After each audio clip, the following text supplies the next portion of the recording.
Salut à tous et bienvenue dans cette nouvelle vidéo. Nous sommes à Bellward Park pour découvrir leur saison d'Halloween.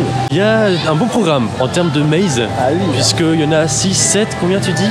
6 à faire. 6 à faire en tout, des payantes, des gratuites, donc une offre assez complète. On va évidemment découvrir l'ensemble de ces mazes. Il y a aussi quelques petites attractions évidemment à faire, quelques spectacles.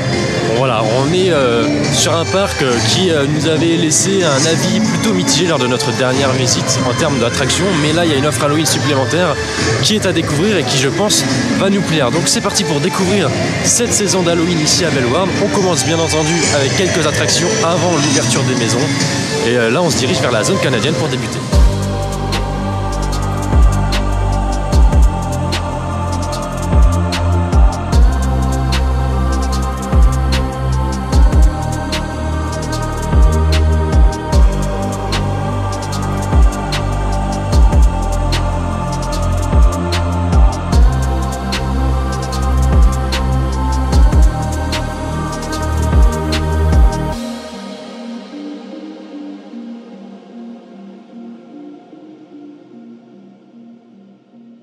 On démarre la visite sûrement par un petit tour de Wakala, le meilleur coaster du parc. Et cette visite, ça va être aussi l'occasion de découvrir les nouveautés 2023 parce qu'il y en a un certain nombre, alors qui ne sont pas forcément notre cible première, mais ça peut malgré tout être intéressant de voir le résultat en vrai. Et puis on ira voir également le chantier de la nouveauté 2024 qui là pour le coup m'intrigue pas mal et je pense que je reviendrai l'année prochaine pour découvrir tout ça.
On a fait Wakala, toujours très bon coaster. Il commence un petit peu à trembler, maladie des Gerslauer, mais ça reste encore vraiment bien et l'intégration est on ne peut mieux maintenant avec la végétation qui s'est mise à pousser. Bon, il pleut un peu malheureusement. Derrière moi vous avez le Screaming Eagle qui est renommé pour la saison d'Halloween et qui s'appelle Mortal Scream.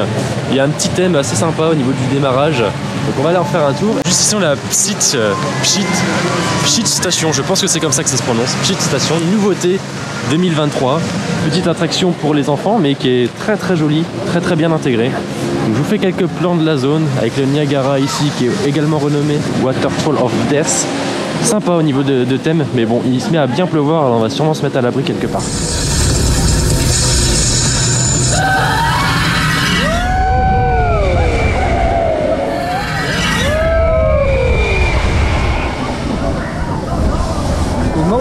Cette petite retombée là en fait. Ouais. Regarde, c'est par là. Le parc est quand même assez beau. Yeah.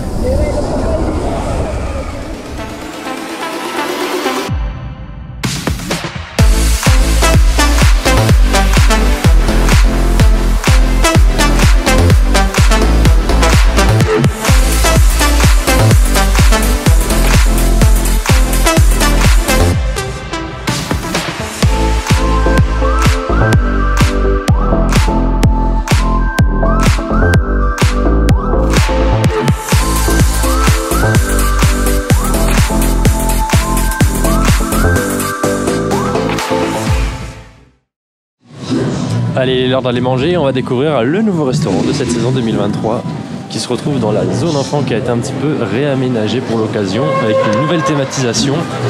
Et on va aller bien voir ce qui s'y trouve. Oh, il y a un personnage intéressant. Ça a l'air très joli en tout cas. Bon, résultat de ce petit restaurant, c'était meilleur que la fois dernière, mais pas encore foufou niveau bouffe quand même. Hein.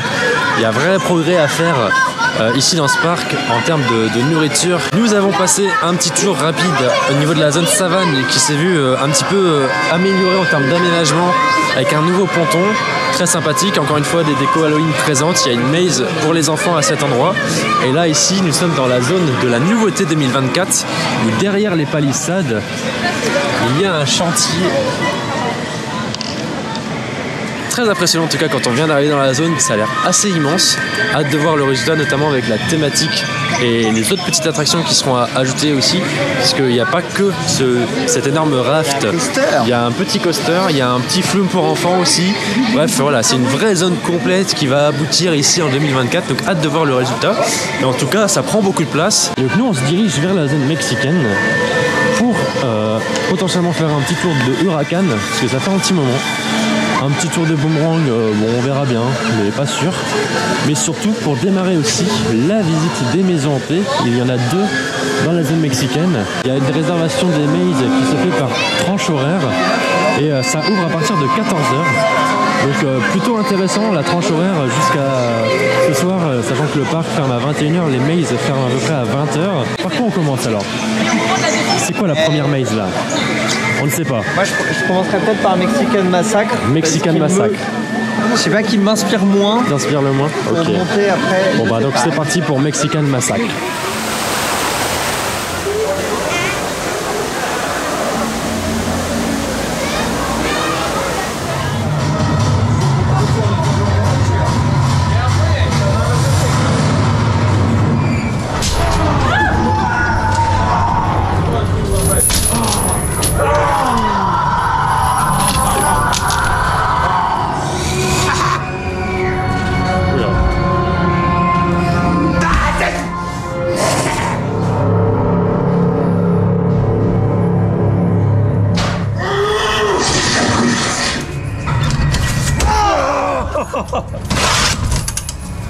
Oh, terrible celui-là.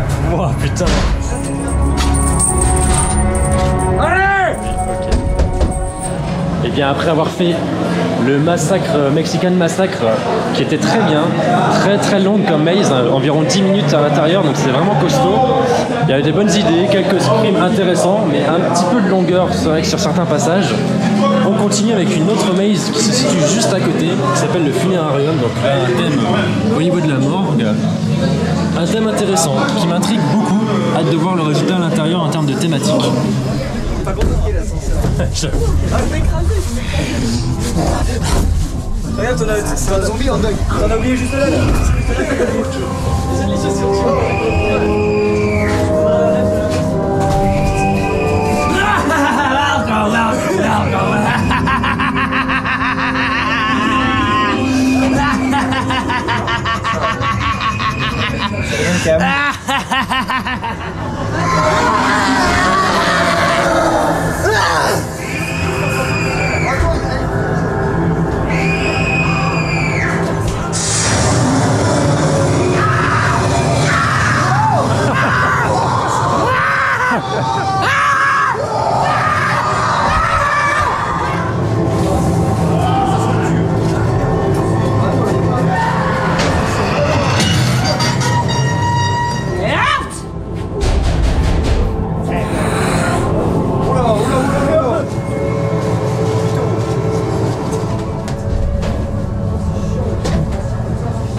Autant Mexican Massacre était intéressante sans être extrêmement waouh, autant Funérarium là C'est du très bon de tout en bout. Vraiment, excellente maze, très qualitatif en termes de décor, en termes de comédiens. Encore une fois, c'est une maze très très longue. On y a passé quasiment 10 minutes à l'intérieur. C'est vraiment extrêmement quali. Il y a ce petit système, comme pour The Course of a Moon à Walibi Belgium, où on a une petite lanterne qui interagit en fonction des salles. Les comédiens étaient vraiment beaucoup plus dans leur rôle aussi. Et en termes de thématique, il y a encore une fois de très bonnes idées où à un moment donné, pour passer, il faut qu'on rentre dans une armoire, il faut qu'on rentre dans un coffre mortuaire. Et donc on est accroupi en train de ramper pour passer à la scène suivante. Il y a vraiment de très bonnes idées. Il n'y a pas tant d'acteurs que ça, mais il y a des petites animations qui se font aussi sans qu'il y ait besoin d'acteurs réels et qui fonctionnent également. Donc très très bonne maze. Pour l'instant la meilleure. On en a testé que 2. Donc on va continuer évidemment et on en a encore 3 autres à tester pour adultes. Donc il y a encore de quoi faire pour découvrir cette saison d'Halloween, mais Funérarium vraiment pour l'instant une petite pépite.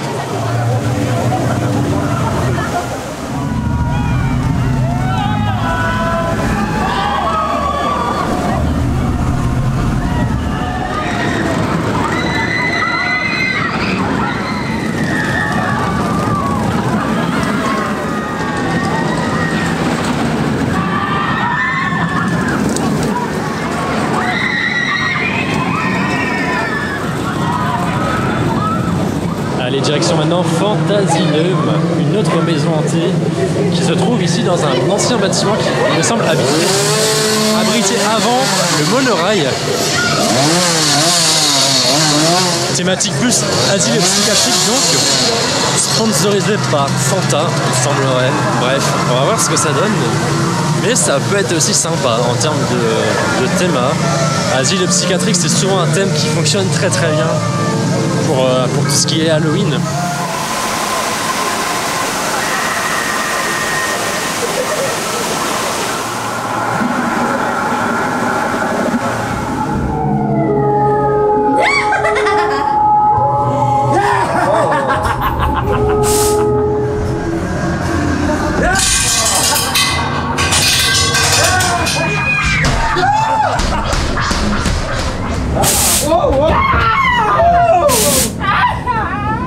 Quelle maison, Fantasyleum.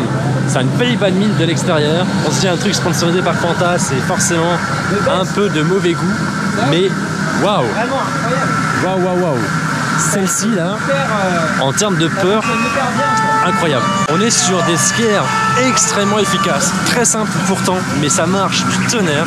Le même acteur nous fait peur 3 ou 4 fois parce qu'il se déplace dans la maze à différents endroits. Et on a beaucoup sursauté, non franchement c'était terrible. L'hôpital psychiatrique, de toute façon, ça marche du tonnerre à chaque fois. Et c'est encore une fois très réussi. Très belle surprise ici, Fantasyleum. Eh bien, allons faire une petite attraction aquatique, le flume du parc, qui se renomme Mortal River durant cette saison d'Halloween. Et un petit truc qui nous intrigue là-bas, c'est les restes de la coccinelle coaster qui a disparu l'année dernière et qui se retrouve avec son train ici désossé en termes de thématique Halloween. Il y a beaucoup de bonnes idées comme ça sur le parc. En général, on a vu des bateaux, notamment aussi de Las Piratas, une ancienne attraction qui était dans la zone mexicaine avant Huracan. Donc c'est pas mal de trucs de récup, mais ça fonctionne bien. On a une thématique très simple, mais l'ensemble du parc est décoré, donc c'est pas ça le but.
Après un petit show assez sympathique, il est l'heure de tester une maze qui est gratuite celle-ci et qui est plus destinée aux familles, aux enfants.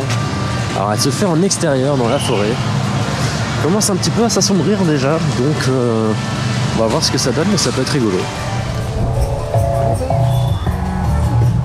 C'est plutôt intelligent, je trouve.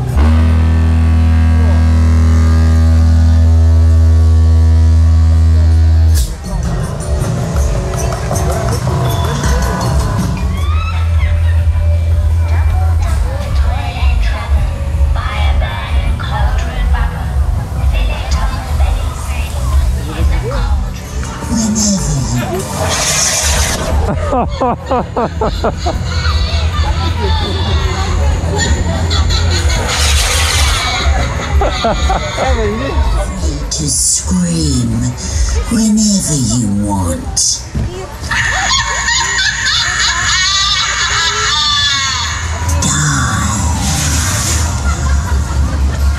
Nous sommes dans un petit espace au fin fond de la forêt de Bellward qui s'appelle Phantasmagoria et qui est en fait une sorte de jeu de piste où il faut trouver des lettres pour gagner un petit cadeau. Et les petits cadeaux, c'est des bonbons, et comme nous on veut des bonbons, et bien on va essayer de faire ce qu'il faut pour avoir des bonbons. Bref. Et voilà, on a trouvé le beau lasso. Et il y a des petits personnages en plus. Très sympa comme concept. La nuit est tombée sur le parc, ça y est, on va passer en mode nocturne pour quelques heures encore. Il nous reste 2 mazes principales à faire, c'est vers elles qu'on se dirige dès maintenant. Mais en attendant, on s'est quand même baladé sur différentes animations, on a fait le spectacle qui était sympathique. Le parc est quand même bien décoré, bien illuminé pour la nocturne, c'est vraiment agréable. Et puis on s'est permis aussi de refaire un petit wakala de nuit que je n'ai pas filmé, mais la zone est très sympa. Par contre les opérations, ça mérite d'être un petit peu plus efficace, notamment avec la single rider. Bref, c'est parti maintenant pour les 2 mazes qui nous restent à faire. On ne voit rien parce qu'il fait nuit, mais on a Camping Course et Mortal Mine. Eh bien on va commencer par Mortal Mine, allez c'est parti.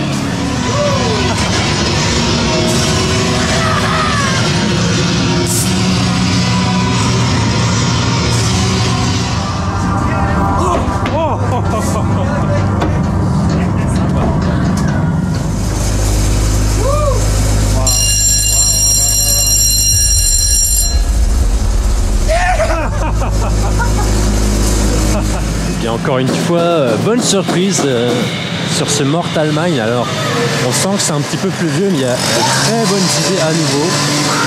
Une maze avec une longueur plutôt correcte, très sombre. On ne sait pas trop où aller à certains moments et du coup on se fait aussi bien avoir avec quelques scrims très intéressants, notamment la fin avec un petit souffleur à feuilles pour remplacer la tronçonneuse qui marche du tonnerre vraiment. Donc bonne surprise à nouveau. Et donc là il nous en reste une dernière qui est camping course, quelque chose comme ça, voilà. Je l'ai dit tout à l'heure mais je m'en souviens déjà plus. Donc celle-ci en extérieur apparemment, et comme il fait nuit, bon ça va pas changer grand chose, à voir ce que ça donne.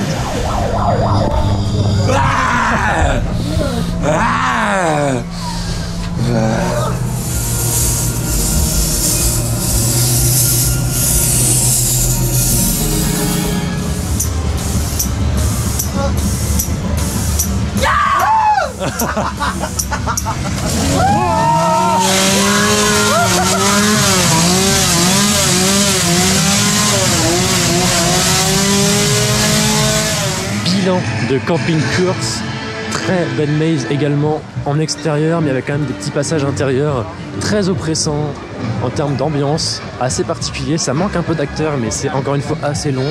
Donc bilan très positif sur ces mazes ici à Bellward. Là ici nous sommes dans une zone qu'on n'a pas encore vue aujourd'hui, qui est également une zone qui a été réaménagée cette année avec ce petit flat qui est très connu maintenant et qu'on voit un peu partout. Et voilà, ça aussi c'est une zone ici aire de jeu qui a été refaite cette année. Un petit peu plus loin on a l'enclos des félins qui a été aussi réaménagé avec des points de vue nouveaux, avec passerelles, etc. On ne s'est pas trop attardé sur cette zone, il est vrai, parce qu'il n'y a pas d'attraction vraiment intéressante ici. Hormis peut-être le raft qui peut être fait de nuit, de ce que j'ai cru comprendre, avec des éclairages spécifiques, etc. Il fait un peu frais pour être millet, je vous avoue. Donc, la belle araignée. Alors on voit qu'il y a des choses qui sont intéressantes, des choses qui le sont beaucoup moins. Devant par exemple, ça c'est un gros point noir que je tiens à souligner sur cette vidéo. Nous approchons ici de l'enclos des félins et qu'est-ce que nous avons? Un DJ set avec des basses assourdissantes. Pour le bien-être animal, honnêtement, je trouve ça extrêmement mal vu, surtout en ce moment.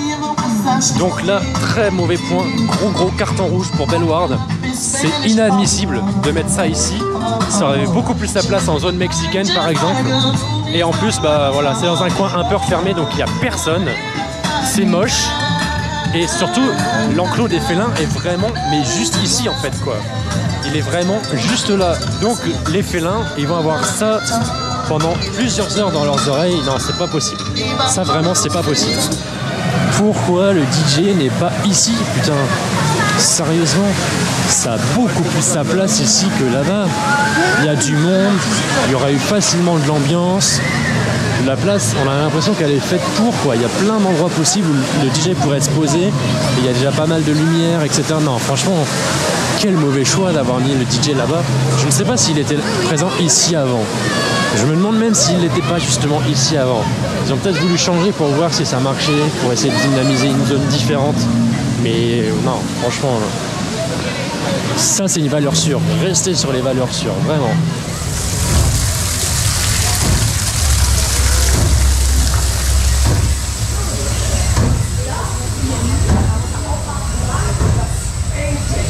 Ça manque de musique, non? Bah ouais, il n'y a pas d'audio là.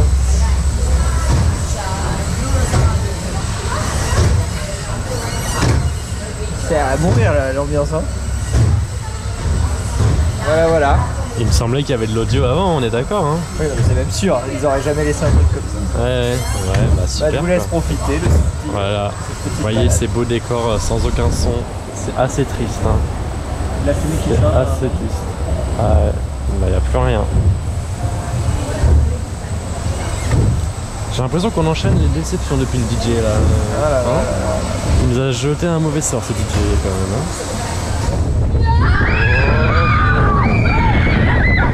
Bah il marche pas là tu vois.